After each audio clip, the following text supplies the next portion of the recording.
Hello दोस्तों, स्वागत है आप सभी का आपके अपने यूट्यूब चैनल सक्सेस मेरर 2.0 पर। तो दोस्तों, आज हम पढ़ने वाले हैं एएलपी टेक्नीशियन में आने वाले 20 महत्वपूर्ण साइंस से संबंधित प्रश्न और इनसे रिलेटेड फैक्ट के बारे में भी। तो बिल्कुल भी स्किप ना करें और लास्ट तक बने रहें। और अगर आप हमारे चैनल पर नए हो तो सब्सक्राइब कर बेल आइकन को दबा लें। और लास्ट में मैं आपसे क्वेश्चन भी पूछूंगा जिसका आंसर आपको कमेंट बॉक्स में बतानी है। साथ ही आप हमारे टॉप 20 क्वेश्चन में कितना अटेम्प्ट कर पाते हैं वो कमेंट बॉक्स में जरूर लिखेंगे। तो चलिए स्टार्ट करते हैं। हमारा आज का पहला सवाल है, एक तालाब के किनारे एक मछुआरा मछली को भाले से मारने की कोशिश करता है, तद अनुसार उसे निशाना कैसे लगाना चाहिए। और दोस्तों, ये इंपॉर्टेंट प्रश्न है और किसी भी प्रश्न का उत्तर अगर आपको पहले से मालूम हो तो कमेंट बॉक्स में जरूर लिखेंगे। तो इसका सही उत्तर हमारा क्या हो जाएगा? ऑप्शन नंबर सी, जहां मछली दिखाई दे उसके नीचे। चूंकि दोस्तों ये अपवर्तन के सिद्धांत पर आधारित होती है। चूंकि अपवर्तन में क्या होता है, हमारा वास्तविक गहराई से ज्यादा ऊपर उठा हुआ हमारा प्रतिबिंब दिखाई पड़ता है, जिसके कारण हमें मछली पर निशाना ना साध करके उसके नीचे मारनी चाहिए ताकि निशाना पक्का लग सके।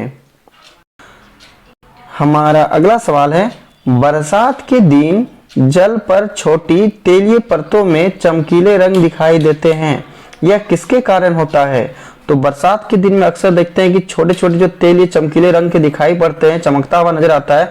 यह किस कारण से होता है दोस्तों? इसका सही उत्तर हमारा हो जाएगा ऑप्शन नंबर बी, परिक्षेपण। परिक्षेपण के कारण छोटे छोटे तेलीय परतों में चमकीला रंग दिखाई पड़ता है। हमारा अगला सवाल है, तरन ताल वास्तविक गहराई से कम गहरा दिखाई देता है, इसका कारण है? तो तरन ताल वास्तविक गहराई से कम गहरा दिखाई देता है, तो इसका क्या कारण है? तो इसका सही उत्तर आप हमें कमेंट बॉक्स में बताएंगे। और दोस्तों, आज हम जो आपसे टॉप 20 क्वेश्चन डिस्कस कर रहे हैं, ये सारे के सारे इंपॉर्टेंट और 100% रियल आपके एग्जाम में आने वाले प्रश्न हैं। तो सभी प्रश्नों को अच्छे से देखेंगे और उन्हें याद करेंगे। और दोस्तों, लास्ट तक बने रहेंगे। अगर आप हमारे साथ लास्ट तक बने रहते हो तो ये आपके एग्जाम के लिए बहुत ही यूजफुल होगा। इसका सही उत्तर हमारा क्या हो जाएगा? ऑप्शन नंबर ए, अपवर्तन। अपवर्तन के कारण तरल ताल में क्या होता है कि वास्तविक गहराई से कम गहरा दिखाई देता है। हमारा अगला सवाल है, किस वर्ष में रोमर ने इतिहास में पहली बार प्रकाश की गति को मापा था? और दोस्तों, इसका उत्तर आप हमें कमेंट बॉक्स में बताएंगे। ये बहुत ही इंपॉर्टेंट प्रश्न है। तो इसका सही उत्तर हमारा क्या हो जाएगा? ऑप्शन नंबर बी, 1676 ईस्वी। 1676 ईस्वी में रोमर ने पहली बार प्रकाश की गति को मापा था। हमारा अगला सवाल है, दो प्राथमिक रंग लाल और नीला के मिश्रण से कौन सा सेकेंडरी रंग प्राप्त होता है? तो लाल प्लस नीला मिलके कौन सा रंग बनता है दोस्तों? आप इसका सही उत्तर हमें कमेंट बॉक्स में बताएंगे।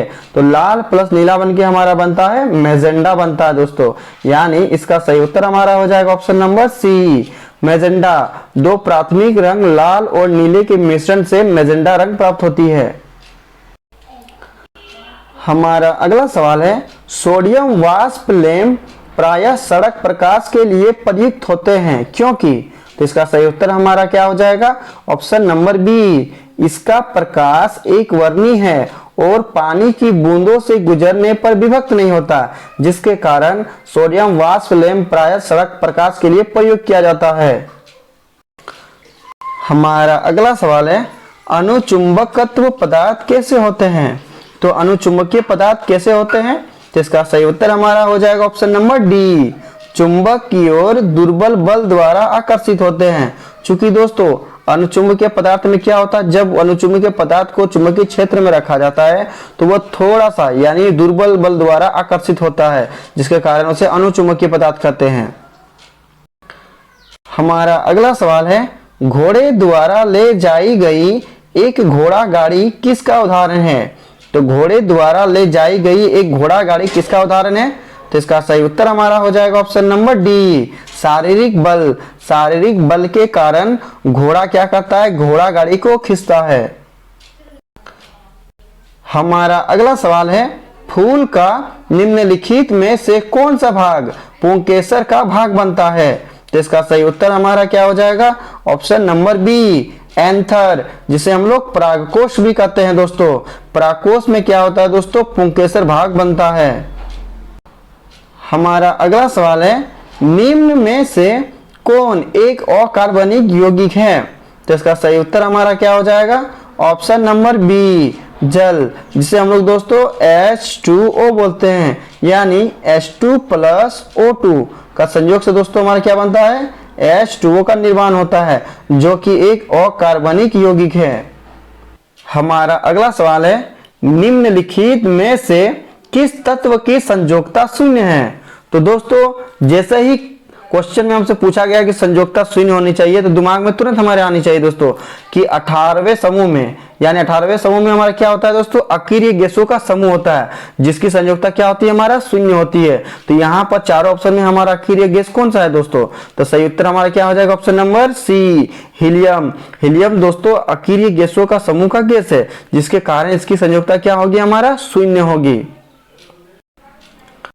हमारा अगला सवाल है, दुनिया का सबसे समस्याग्रस्त जलीय खरपतवार, जिसे बंगाल का आतंक भी कहा जाता है, कौन सा है। तो इसका सही उत्तर हमारा क्या हो जाएगा, ऑप्शन नंबर बी, इकॉर्निया क्रैसिप्स, जिसे हम लोग बोलते हैं दोस्तों हिंदी में जलकुंभी बोलते हैं। जलकुंभी को बंगाल का आतंक भी कहा जाता है। हमारा अगला सवाल है, कोयले का दहन किस अभिक्रिया का उदाहरण है। तो कोयले का दहन किस अभिक्रिया का उदाहरण है। तो इसका सही उत्तर हमारा हो जाएगा ऑप्शन नंबर सी, संयोजन अभिक्रिया। कोयला एक संयोजन अभिक्रिया का उदाहरण है। हमारा अगला सवाल है, इनमें से कौन गुरुत्वाकर्षण के कारण त्वरण के मान को प्रभावित नहीं करता है। तो इसका सही उत्तर हमारा क्या हो जाएगा दोस्तों, ये बहुत ही इंपॉर्टेंट सवाल है। तो इसका सही उत्तर हमारा हो जाएगा ऑप्शन नंबर डी, वस्तु का द्रव्यमान। क्योंकि दोस्तों वस्तु का द्रव्यमान चाहे पृथ्वी पर हो या चंद्रमा पर हो दोस्तों, द्रव्यमान कभी नहीं बदलता है, जिसके कारण यह गुरुत्वाकर्षण के त्वरण को प्रभावित नहीं करता है। हमारा अगला सवाल है, पृथ्वी पर मनुष्य द्वारा डाला गया दाब न्यूनतम होता है जब वह किसमें होता है, यानी पृथ्वी पर जब मनुष्य द्वारा डाला गया दाब न्यूनतम होता है तो वह किस अवस्था में होता है। तो इसका सही उत्तर हमारा क्या हो जाएगा, ऑप्शन नंबर सी, जमीन पर सोता है। जब मनुष्य जमीन पर सोता है तो दाब क्या होता है दोस्तों, न्यूनतम होता है। हमारा अगला सवाल है, निम्नलिखित में से कौन जुगाली करने वाला जानवर है। तो दोस्तों सबसे पहले हमें ये समझना है कि जुगाली किसे कहते हैं। तो दोस्तों जो पशु क्या करता है, जब वो घास चरता है या कुछ खाता है दोस्तों, तो वो पहले खा लेते हैं, और जब वो स्थिर अवस्था में जब वो आराम करते हैं दोस्तों, तब देखिएगा अक्सर वो उसका मुंह चलते रहता है। तो उसको हम लोग क्या बोलते हैं दोस्तों, उसको हम लोग बोलते हैं जुगाली करना, यानी वो पुनः अपने भोजन को वापस मुंह में लाता है और उन्हें अच्छे से चबा करके फिर से वो हजम करने के लिए वो खाता है दोस्तों। तो इसका सही उत्तर हमारा क्या हो जाएगा इन चार ऑप्शन में कि कौन सा जानवर जुगाली करता है। तो इसका सही उत्तर हमारा हो जाएगा ऑप्शन नंबर डी, गाय। गाय हो या फिर बकरी हो दोस्तों, अक्सर आप लोग देखते होंगे कि जब वह चर करके घर आते हैं और जब उन्हें किसी चीज से बांध दिया जाता है तो दोस्तों देखिएगा वो बाद में उसका मुंह चलते रहता है, यानी उसको हम लोग भाषा में बोलते हैं जुगाली करना। हमारा अगला सवाल है, खाली स्थान कोई भी पदार्थ है जो आपकी प्रतिरक्षा प्रणाली को इसके खिलाफ एंटीबॉडी का उत्पादन करने के कारण बनता है। तो इसका सही उत्तर हमारा क्या हो जाएगा कि वह कौन सा पदार्थ है दोस्तों कि जो आपकी प्रतिरक्षा प्रणाली को इसके खिलाफ एंटीबॉडी का उत्पादन करने के कारण बनता है। तो इसका सही उत्तर हमारा हो जाएगा option number D, antigen. Antigen वही पदार्थ है दोस्तों जो प्रतिरक्षा प्रणाली को एंटीबॉडी के उत्पादन करने के कारण बनता है। हमारा अगला सवाल है, मकड़ी के जाले किससे बने होते हैं, जो प्रोटीन से बना एक प्राकृतिक फाइबर है। और दोस्तों ये बहुत ही इंपॉर्टेंट सवाल है, प्रीवियस ईयर 2018 में ये टेक्नीशियन में पूछा गया सवाल था। तो इसका सही उत्तर हमारा क्या हो जाएगा, ऑप्शन नंबर ए, रेशम। मकड़ी के जाले रेशम से बने होते हैं, जो प्रोटीन से बना एक प्राकृतिक फाइबर है। हमारा अगला सवाल है, मानव शरीर के किस अंग के विकास की अवस्थाओं को विभाजित किया गया है, एनाजेन, कैटाजेन और टेलोजेन में। तो मानव शरीर के किस अंग के विकास की अवस्थाओं को विभाजित किया गया है।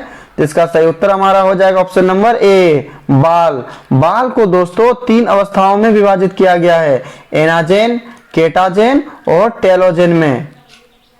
हमारा अगला सवाल है, और दोस्तों आज का हमारा ये अंतिम प्रश्न है। साथ ही आज हमने जो आपको टॉप 20 क्वेश्चन बताया, ये सारे के सारे इंपॉर्टेंट और 100% रियल आपके एग्जाम में आने वाले प्रश्न हैं। तो सभी प्रश्नों को अच्छे से देखेंगे और उन्हें याद करेंगे। साथ ही दोस्तों लाइक और शेयर जरूर कर दिया करेंगे, और जो चैनल पर नहीं हो सब्सक्राइब कर बेल आइकन को दबा लेंगे। तो चलिए प्रश्न की ओर बढ़ते हैं। हमारा आज का अंतिम प्रश्न है, निम्नलिखित में से कौन मानव शरीर में पाया जाने वाला एक सूक्ष्म खनिज है? और ये इंपॉर्टेंट प्रश्न है, तो इसका सही उत्तर आप हमें कमेंट बॉक्स में बताएंगे। तो मानव शरीर में पाया जाने वाला सूक्ष्म खनिज कौन सा है? जिसका सही उत्तर हमारा हो जाएगा option number C, selenium. Selenium मानव शरीर में पाया जाने वाला एक सूक्ष्म खनिज है। अब लास्ट वीडियो के क्वेश्चन का आंसर। लास्ट वीडियो में मैंने आपसे क्वेश्चन पूछा था कि बॉन्ड CHO क्रियाशील मूलक को क्या कहा जाता है, और इसका सही उत्तर ऑप्शन नंबर बी था, एल्डिहाइड। और लगभग सभी स्टूडेंट ने इसका सही जवाब दिया और मोस्टली स्टूडेंट ने इसके बारे में डिटेल्स में लिखा। तो मैं आपको फिर बोलूंगा कि क्वेश्चन के बारे में आपको जितना ज्यादा से ज्यादा पता उन्हें आप लिखा करो, क्योंकि जो चीजें आप लिख देते हो उन्हें आप कभी नहीं भूलते हो। अब आपके लिए आज का सवाल। आज का सवाल है, निम्नलिखित अम्लों में से कौन सा खनिज अम्ल है? 4 ऑप्शन दिया गया है, सही उत्तर आपको कमेंट बॉक्स में लिखनी है। साथ ही आप हमारे टॉप 20 क्वेश्चन में कितना टाइम कर पाए हो कमेंट बॉक्स में जरूर लिखेंगे। और दोस्तों लाइक और शेयर जरूर कर दिया करेंगे, और जो भी चैनल पर नए हो सब्सक्राइब कर बेल आइकन को दबा लेंगे। तो चलिए मिलते हैं नेक्स्ट वीडियो में, तब तक के लिए बाय बाय, टेक केयर।